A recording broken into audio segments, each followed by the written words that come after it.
Hey guys, what is up? Welcome back to Talkin from the Brick City Blockade Podcast Network. That's right, episode 10 here, Scott. Amazing that we've made it through 10 episodes. A Scotsman and an Englishman, I guess you could say, English being American. But in many ways, but it's actually kind of funny. Actually, now that you mentioned, or at least that I mentioned it, we've been kind of talking about cultures of recently, Yeah. your Scottish background and everything. I've actually been doing the DNA thing from Ancestry and stuff. And I'm starting to find out I'm like 80 something percent English. I'm actually really surprised. I thought with the last name Vote, I thought being German, I would have a lot more German in me, but looks like I'm English, Mr. You've found quite a wrong with it because you're German as well.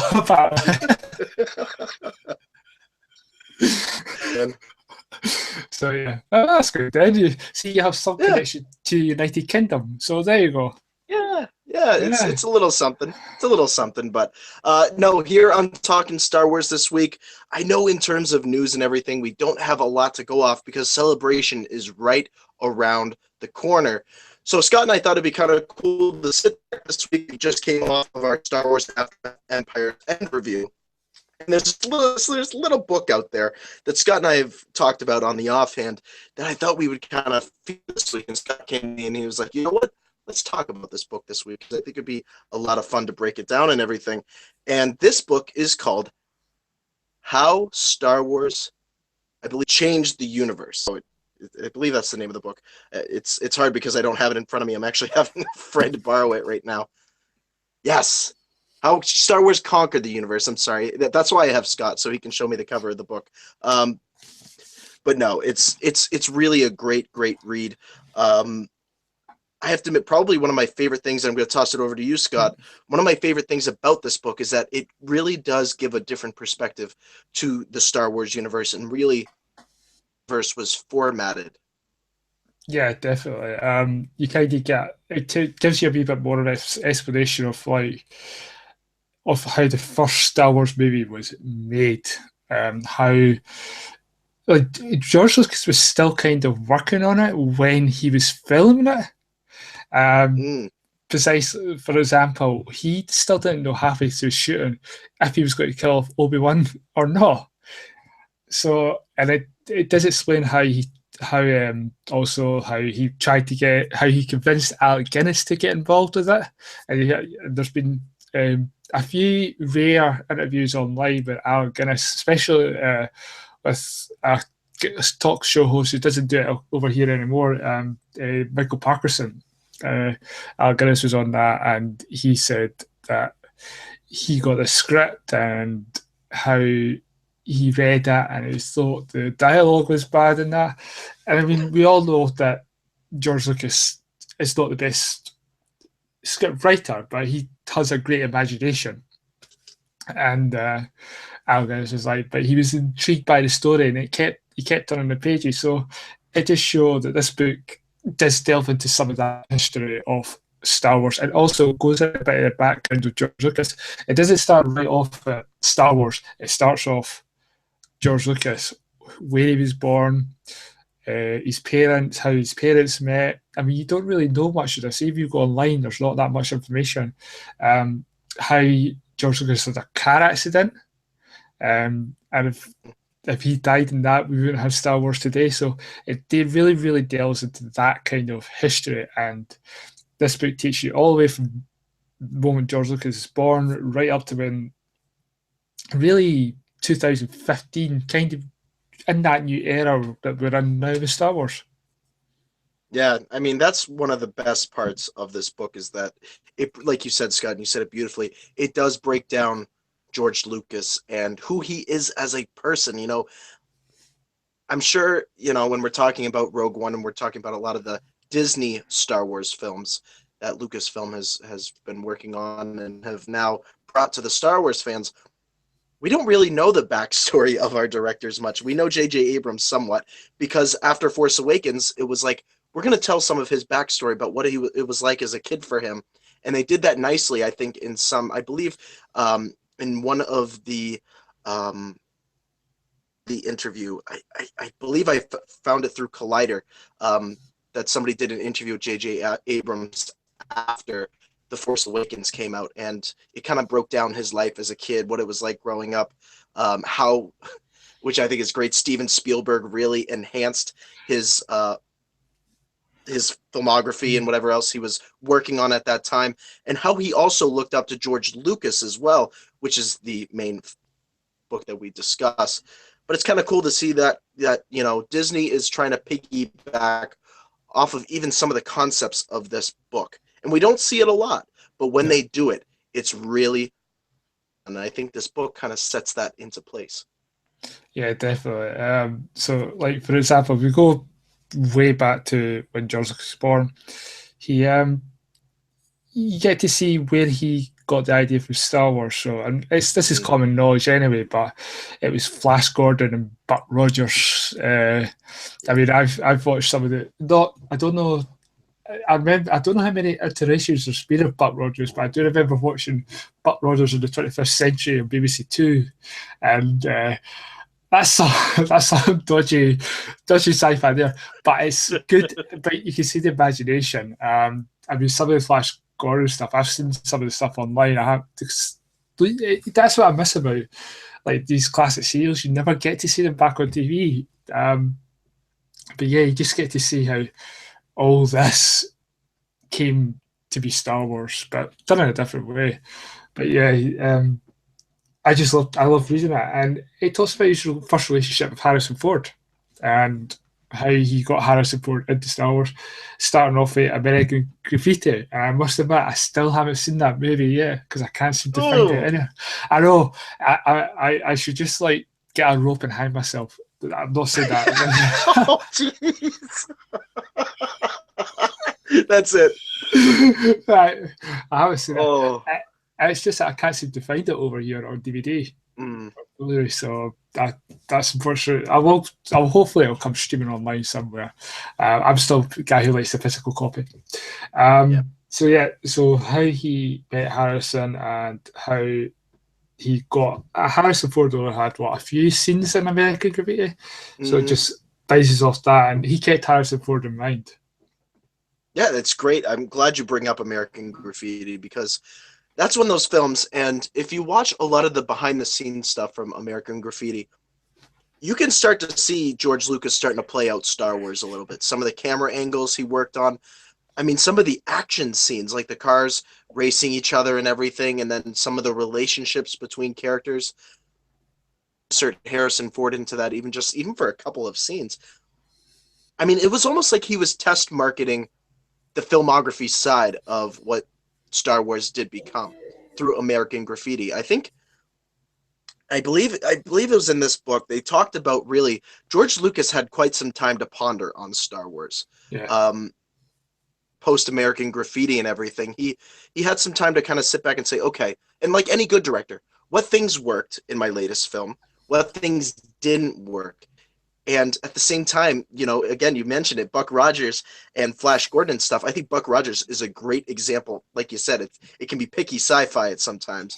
But in terms of the scientific side of it, I think Buck Rogers was probably, and Flash Gordon, were some of the first to do sci-fi right for the pop culture side of it. And I think Lucas, we think with Brian and everybody else, Star Wars isn't just a universe. It's a pop culture phenomenon.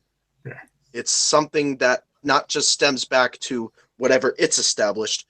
There's other sci-fi and films and everything else that we have to thank for the development of Star Wars. Yeah, agreed. I mean, some of this stuff that it kind of helped him along the way. And I know this is another franchise that's got this rivalry with Star Wars, is Star Trek, and he said it himself. There's a documentary called Trek Nation, and what's Gene Roddenberry's son called? Is it Rod? Just Rod? I think it's Rod. Yeah, he had an interview with George Lucas. Crazy, I forgot the name. See what you've done, Disney? I'm getting old.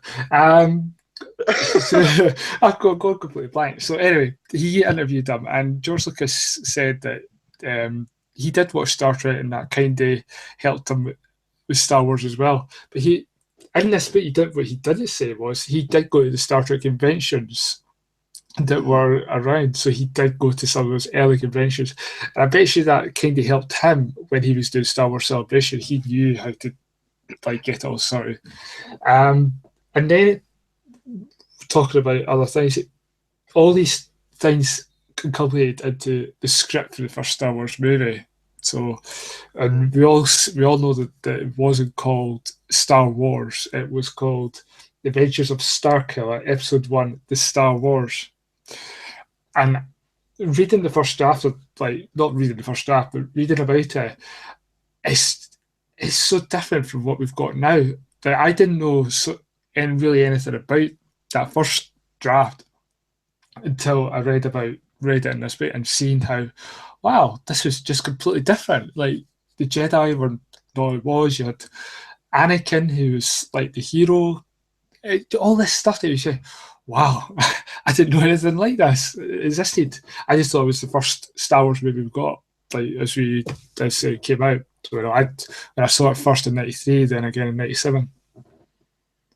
That's great. I mean, that I remember reading the book, and that was one of the things that I took out of Force Conquered the Universe was um, that script. I mean, just to even look at it, and of course, you said the adventures of Star Killer. I was like, whoa, wait a second, whoa. That it was going down a very different path than where we finally went down.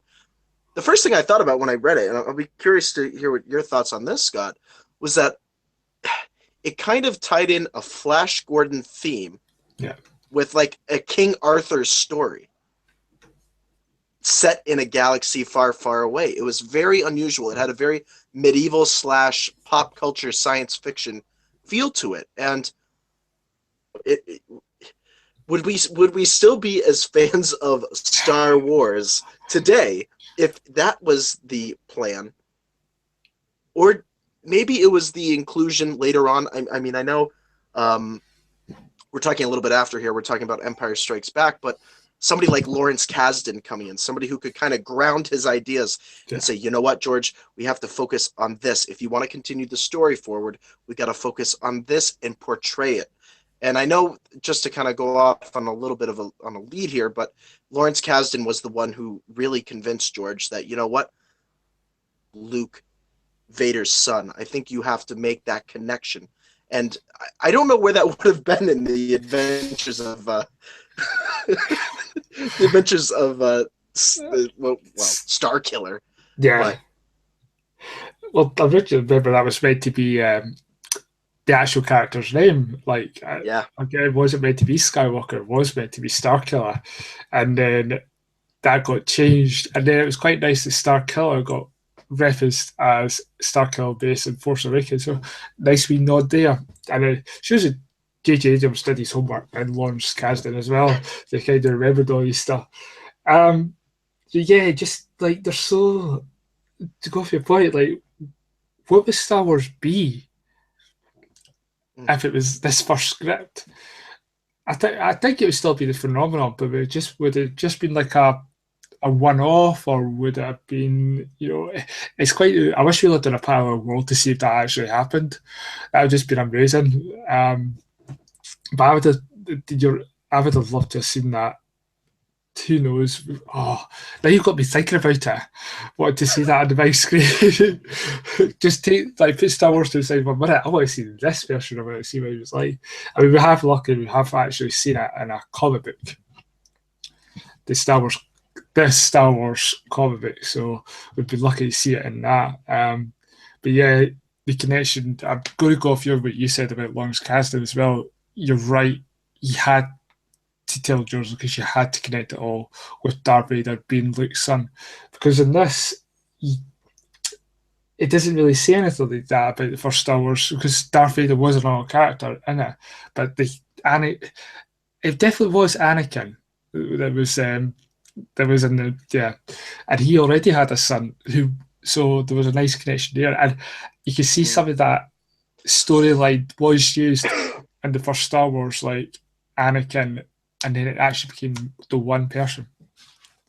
And that was the one thing about this book. Again, I'll say it. It's the way that it does connect to the Star Wars that George had originally wanted to plan out.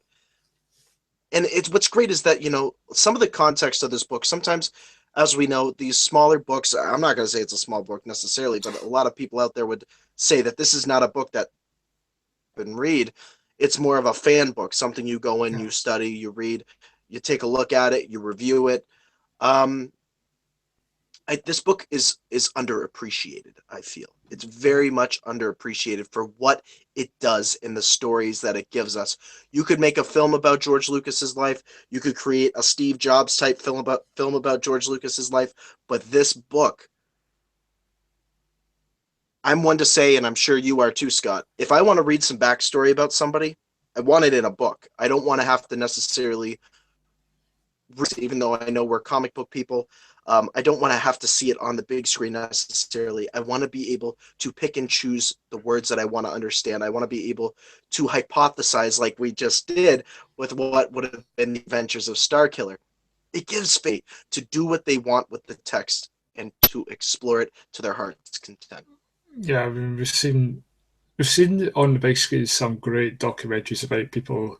For example, Lincoln was a great one, I would say. Oh, oh, Uh, yeah, that is great one. yeah. Th- Saving Mr. Banks was another great one. Mm, I'm just going to list off some of the ones that have been done really well to give us a comparison. Some of the first Steve Jobs done by Ashton Kutcher wasn't done well. So, and the late Steve Jobs didn't get that well received as well. It was kind of bashed, but it was only aimed at three certain parts. The question is, if you were to take this book and make it into a movie, mm, how would you would need to get the right person to direct it. You need to get the right person to write it. Do you get Chris? Is it Chris Taylor? Yeah, Chris Taylor yeah, to Chris Taylor. come and maybe help out writing it, the script, because there is another George Lucas book out there. Um, I can't remember what it's called. I've seen it on the shelf at work. I, yeah. Yeah, and so I need to have a look at that one. But this book, if it was to be done right, I would like J.J. Abrams to direct this movie if it had happened. Mm, He would mm. be a great choice to do it because he's met George. Because it really was George that kind of sealed his approval, even though he was not how to do with Disney or Star Wars when it came and Disney bought it, but he kind of gave him seal of approval of it, of J.J. Abrams doing Star Wars. Wow. Yeah, absolutely. I could totally see J.J. Abrams come into the picture to direct a George Lucas autobiography film or a biopic. Um, that would be really interesting. And I think this is what you were really trying to point out and what you were saying. Um, J.J. Abrams is part of that community. He's part of the Martin Scorsese, Steven Spielberg, George Lucas community. And that was the other name I was going to bring up was Martin Scorsese along with Chris Taylor, because Scorsese has had a great past of. I just watched the one about the American band, The Band, um, which was a really really good film. And you know what the best part was that somebody like a Martin Scorsese, a Steven Spielberg, even a J.J. Abrams would know how to take the real life aspect to actually sit down with George in a setting and to kind of really get some answers out of him. And I think you need somebody within that film community to be able to do it because other biopics and everything, you get the wrong people that come in there and direct them, you lose the aspect of the person that you're discussing or you're trying to portray. And sorry, Ashton Kutcher, I know that you really wanted that role, but that was one of those ones that was like, wait a second, wait, Yeah, whoa, Ashton Kutcher, on that '70s show, but I don't know you as Steve Jobs. Um, but yeah, I mean, I think you bring up a really good point, Scott, that this book could be the format. Chris Taylor could have a really good format for a George Lucas biopic in many ways. And one of the other things I wanted to ask you about when it comes to this book, Scott, um, is a little bit of the Phantom Menace as well, which of course many Star Wars fans feel is like the low end of the totem pole when it comes to Star Wars. Mm-hmm. And I know it talked a little bit about his development of the Phantom Menace coming out of the original trilogy and once again coming back into the Star Wars universe again.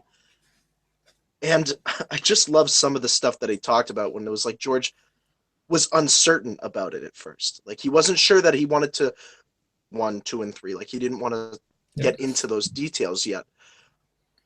And I think Chris did a really nice job. And this is something, again, we talk about it here on the podcast network all the time. Positivity.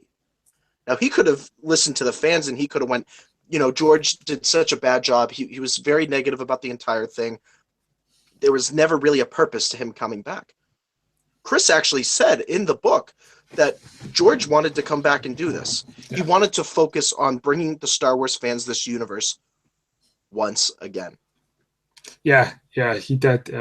It does explain how he was trying coming back. He was very apprehensive because he had just done the special editions, and so he had just he was glad that he was able to do that, get the right, because when he did the original trilogy back in 75, 76, he didn't have the technology he wanted. So he brought it back. So when the technology was there in 1997, he was able to put those scenes in. Some of them do kind of stand out a wee bit and the special issues, but you forgive it because it's Star Wars. Something like the best ones I would say, Empire Strikes Back special edition works out perfectly. It makes like Cloud City just opens it up much better. But to go off your point, the Phantom Menace, he was a bit, should I do this, should I not? And he first got directors, he looked at directors to do it. And the Phantom Menace went through several drafts as well, but nobody wanted to do it. I'm sure he did not ask Steven Spielberg. I need to double check it again, but I'm sure he did ask Steven Spielberg to direct it. He would do it. There were some big other names he asked and they wouldn't do it. So he's just like, I'll do it myself. But the one thing, I know everybody picks on Jar Jar, but when you read actually what Jar Jar was going to be in episode 1, I was like, why did we not get that? Yeah. That would have been so much. It would have made it a lot better. Like, instead of having Boss Nass and man, Brian Blessing, God love the man.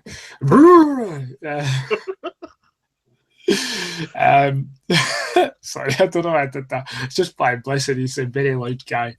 But yeah, I'd rather have Jar Jar be in that role as it was described in this book, and it would just made it. It would have made it so much.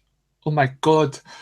Like, because I know when we did the review of Empire's Ending, what I said about having Jar Jar in that. I was like, but he did serve a purpose in that book just for a tiny bit.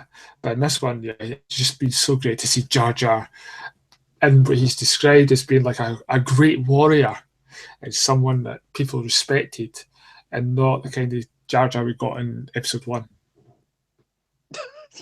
It's one of those things. It's like, it's just trying to like, it's trying to find a good balance, and it's quite hard when you talk about Jar Jar because we know how much people hate him, but at the same time, like as we're getting into episode 1 did have some dark moments, but it invited comedy that was needed.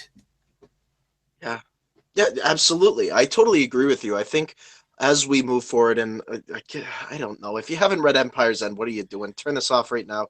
Go to your local bookseller and pick it up.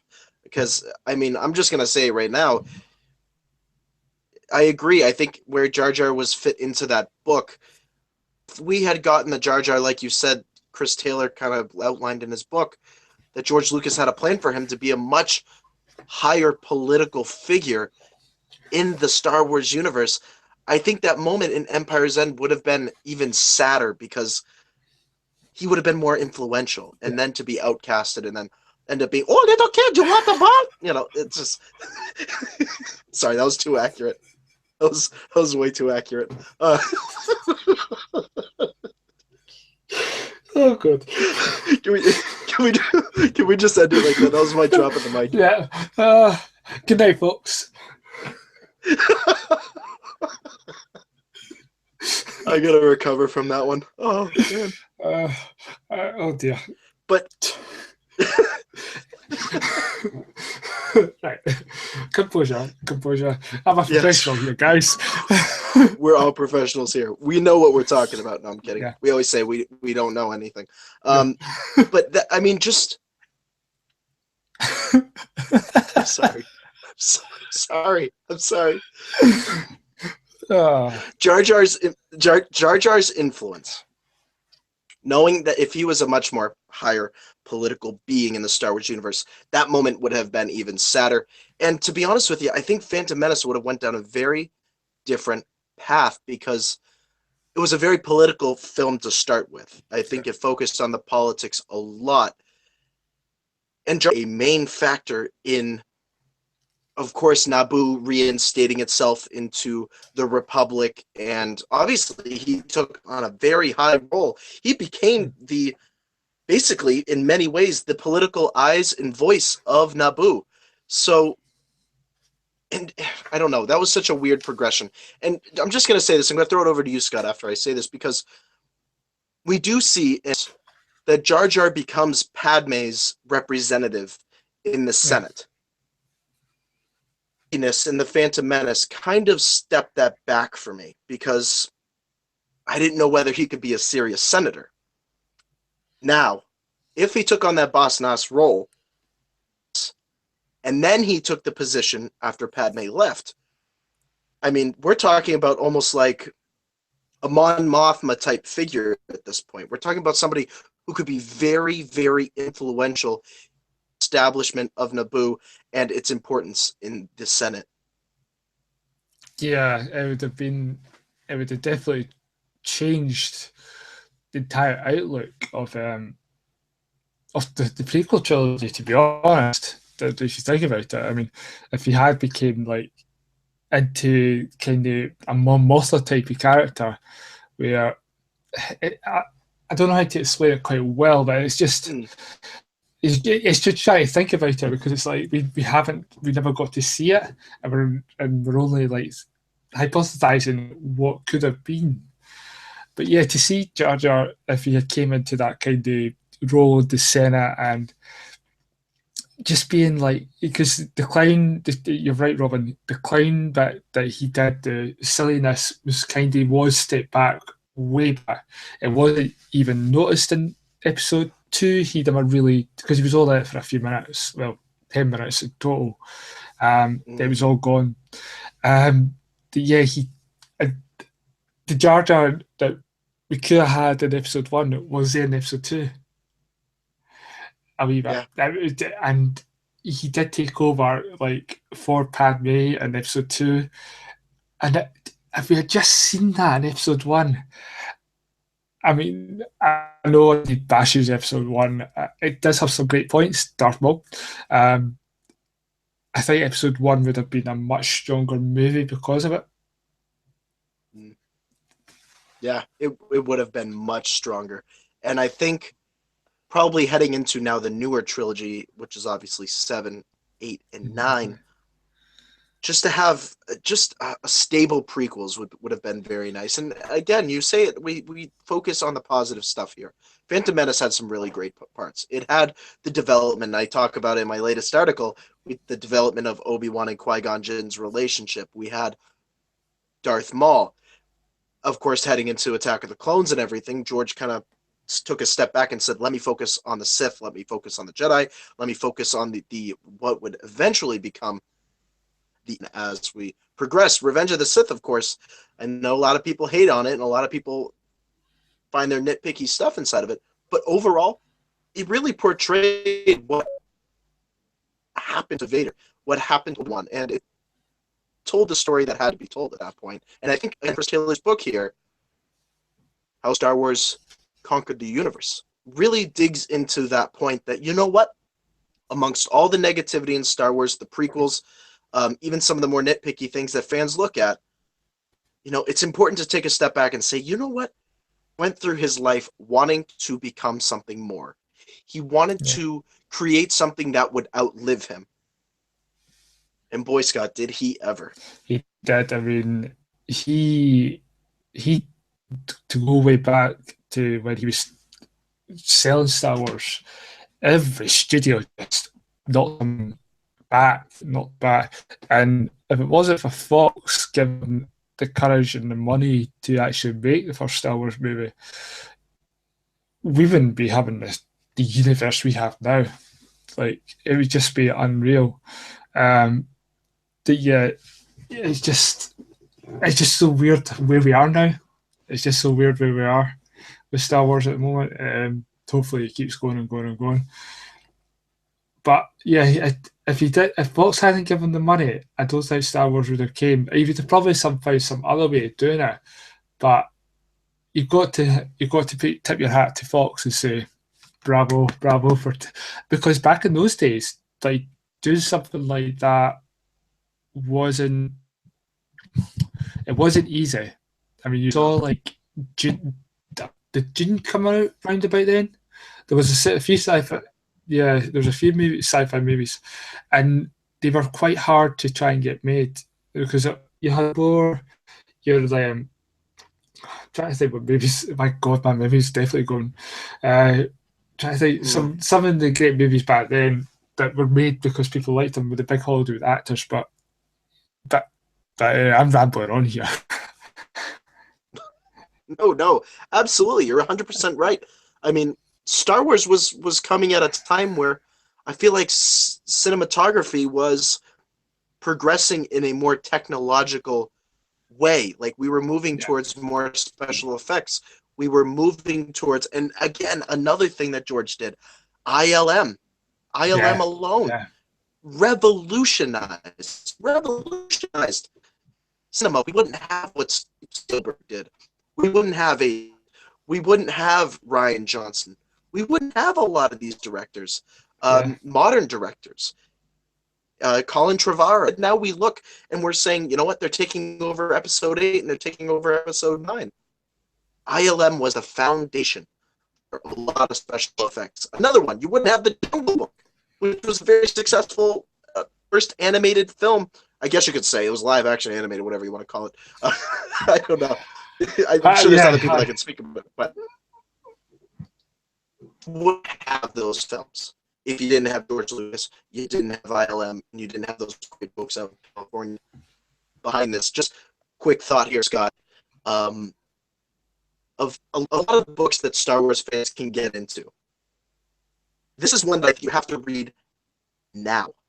Because we're at this point in the Star Wars universe, all these new films, content coming out every week.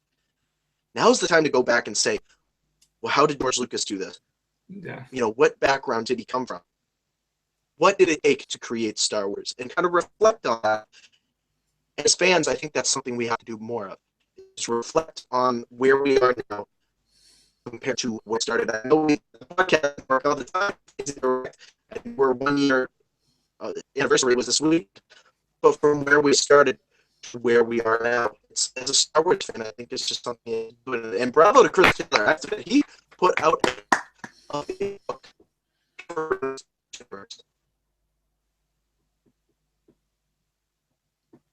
Yeah, you're breaking up there a bit, Robin. So I'll just say you're kind of breaking up there. I was like, sorry. No, right. I was like, damn those space aliens. Yeah, it was Jar Jar. Jar Jar. Right, just a wee bit. We said, oh, Jar Jar. But to go off your point, yeah, for a Star Wars fan, if they're coming new into it and they want to learn more about where George Lucas started, how he got to this point with Star Wars, it's definitely this book. Definitely this book. This book just doesn't cover Star Wars. It just covers everything as well. If you like, I mean, we're well aware the 501st Vader's Fist. They mentioned in this book. It mentions the expanded universe. it goes into people's lives about he managed to contact people's and get their story in here as well about how Star Wars affects them. It's not a lot, but it's enough to kind of show that they thank the man that gave us this. And to quote John Campion, we do all worship at the altar of George Lucas. I won't get down on my knees and pray because I'll never get back up again. Um, but yeah, this book, if you're a Star Wars fan and you really want to delve into the Star Wars universe before you read the canon stuff, read this, get an idea of the history of Star Wars, because all the stuff online is the same stuff that's been copied from here, here, and here, like Wikipedia and other websites. Do your research, go to this book, and you'll get much more information, Yeah. much more detail about the making of stuff. I know it's in the DVDs and the Blu-rays of the. That's one thing about Star Wars. They do great behind the scenes stuff. Not so much in Yeah. the Force Awakens at the moment, but hopefully as the years go on, we'll get that content we did get. But yeah, the stuff in there that are in those Blu-rays that aren't even the book. I'm saying that wrong. There's more in the book that you will get in the DVDs because the book goes deeper. He did his research. Chris Taylor did his research, and he journeyed, and it's just a great book to read. Yeah, it's one that Star Wars fans do have to get into. Yeah, I agree. You were going to say? And also, it also goes into how George Lucas convinced Carrie, Harrison, and Mark to come back to Star Wars. Mark would do it if Harrison would do it. Carrie wouldn't do it if Mark wasn't do it. Even though they weren't seeing each other again, like in their day-to-day lives, it showed that the three of them did have this connection that if he's not doing it, I'm not doing it. If she's not doing it, I'm not doing it. You know, and George Lucas just said to him, "We will write you out if you want." But he went to them. That's one of the great things. It goes into detail, and that's what I was quite interested in as well. It's the detail of how George Lucas sold it to Disney, because they came to him. He was having lunch with Bob Iger, and he came to him and he said, "So, how would you like to sell Star Wars?" And he's like, "Not right now. Let me do a few things." and as much as George Lucas like gets panned on, I know Christian Harloff does his wee George. Oh, yes, over there, over here. Tez more faster. George Lucas is a very, very smart man. Very smart man. Yeah, he is. Very smart man. And because I think the value of Star Wars would have been a bit lower, whereas when he went to Bob Iger and said, "Right, so here's the stuff. I've got episode 7 ready to go. I've got these actors back here," and that's how he was able to up it. That's why it was up. The value was up more. So he did all these three things. I don't think a lot of people know that. They just thought, "Oh, he'd sold it," but nobody knows that actually he went and did this, and this to get to sell it much better, and for it to be in a good position for him to hand it over. Yeah, beautifully said. Absolutely. I mean, that was George's purpose, was that this universe would continue on past him. I know he's still alive. I'm not saying he's dead, but God, that was. Yeah, so just came in. You don't need that. Sahaj just came in. No. Yeah, but no, that's the most important thing, was that George wanted to create something that would keep going and that would continue to tell this story and everything. And I think Scott and I pretty much are saying this. You guys have to go out. You have to get this book. Please read it. Let us know what you think of the book. Give us your review, and we can talk about it some more. Some time. I think it's that time of the show, though, Scott. All here on the network. Plug time. Beautifully said. Plug time here at the Brick City Blockade Podcast Network, here on Talkin Star Wars. And on over to you, Scott. Where can the good people find you across social media? You can find me on Facebook at Scottinge and on Twitter at Scottinge85. And then this week we have the season finale of Star Wars Rebels. So looking forward to it. We just done a review of Twin Sons. Go check it out. That was a great episode to discuss. I think Brian was more on the Obi-Wan side. I think you and I were more on the Darth Maul side. So true. Yeah.